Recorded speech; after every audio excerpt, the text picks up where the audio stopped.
આપણે જાણીએ કાકા તમારા અંદરમાં બોલો કોઈ સમસ્યા જેવું ખરું? આમાં સમસ્યા એવી છે કે હવે આપણે જે સોટા ભાગે રાખી છે અને 28% રાખીએ 27% રાખીએ છે, પણ એમાં કઈ આપણને વાહે કઈ વધતું નથી. એટલે આમાં ત્રીજો ભાગ બધા ભાઈઓને આપણે આદિવાસી સંગઠન અંદર એમ કહેવામાં આવે છે કે જે હોય ભલે મધ્યપ્રદેશ હોય કે ગુજરાત, આદિવાસી સંગઠન એટલે બધા આવી ગયા, બધા આવી ગયા. એટલે આની અંદર એમ કહેવામાં આવે છે કે આપણે ત્રીજા ભાગ સિવાય ભાગ રાખવાનો થતો નથી. છેલ્લી બાકીમાં આપણે ચોખ્ખો ત્રીજો ભાગ રાખવાનો થાય છે.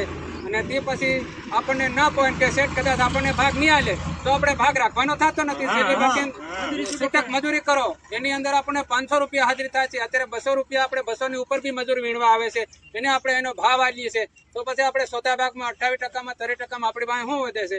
એના માટે આદિવાસી સંગઠનનું આયોજન કર્યું છે. તો આ રીતે બધાને એકતા કરવાની થાય છે.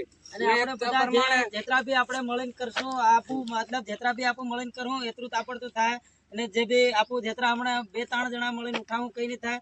जैसे कि आदिवासी संगठन करवानो બધા મળીને જેટલું બી આપું કરું એટલું તાપડ તો થાય. બાકી કોઈ બી એક ના કહેવાથી કઈ થાય નહીં, બરાબર? બાકી હમણાં મારા ભાઈ આપણે સોતે ભાગે માનો કે આપણા ભાઈના સોરા મતલબમાં સાંજે ખાવા પેટ પૂરતું નહીં મળે એવી પરિસ્થિતિની હાલતમાં માનો કે કોઈ બી સરકારી તંત્રમાં જે બી નોકરી કરી રહ્યા છે એમની બી પગાર વધી ગઈ છે.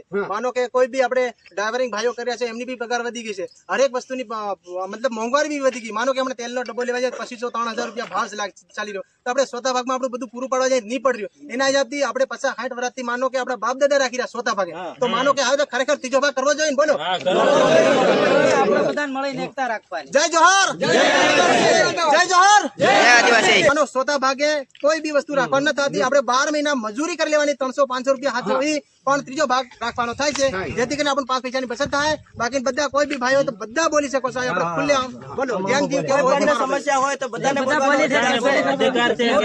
માંગી રહ્યા કે તમારે કેવું છે સોતા ભાગેની કોઈ ખરેખર કી શકો આપણી મતલબ ગુજરાતના લોકો જો હોય તો ખરેખર સોતા ભાગેની બરાબર. હા બોલો.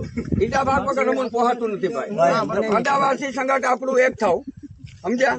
અને જો ત્રીજો ભાગ અમારે જોઈએ અને અમુને બધું છે ને એ ખેડૂતો મતલબ આપણી મહેનત પૂરી જોઈ કપાની હાટીને આપણને થેટ મૂળિયા દેખો છોટી છોટી આપણે ભેગો કરવા આલે આપણે માંડવીનો ભાગ આલે ભૂકાના ભાગ ને આલે અમને ત્રીજા ભાગે આપણે માંડવીનો ભૂકાના ભાગ જોઈ.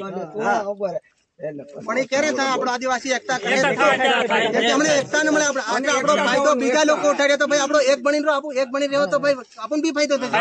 હમણે માનો કે હું 28%-30% રાખતો બીજાનું આપણા માણા બી એમ કરે કે યાર આપણે એવું નહીં થવું. અને કોઈ બી વાડી વિસ્તારમાં ગમે ત્યાં ભાગ રાખો કોઈ બી ગુજરાતની અંદર તો લેખિત ના હિસાબથી રાખો. ભાઈ લખાણ પહેલું કરી લેવાનું. શેઠ આપણું આધાર કાર્ડ માંગે તો શેઠનું આપણે બી આધાર કાર્ડ માંગી લેવાનું. ક્યાં માંગી શકીએ? કેમ કે ગમે શેઠ આપણી સાથે ઘોટાળો કરે ખોટું કરે એવા લોકો જ કોઈ મળે. આપણે ભાઈ કોઈના વિરોધી ન મળે, પણ આપણે આદિવાસી એકતા કરવાની થાય છે. એના બધા સહકાર આપજો અને આપણે આદિવાસી એકતા સંગઠન ને બધા બઢાવવા આવજો. મતલબ 5 જણા લખણ કરવાનું. હા એકલા જણા ભલે જૂના ભાગ્યા હોય તો લખણ. જય આદિવાસી.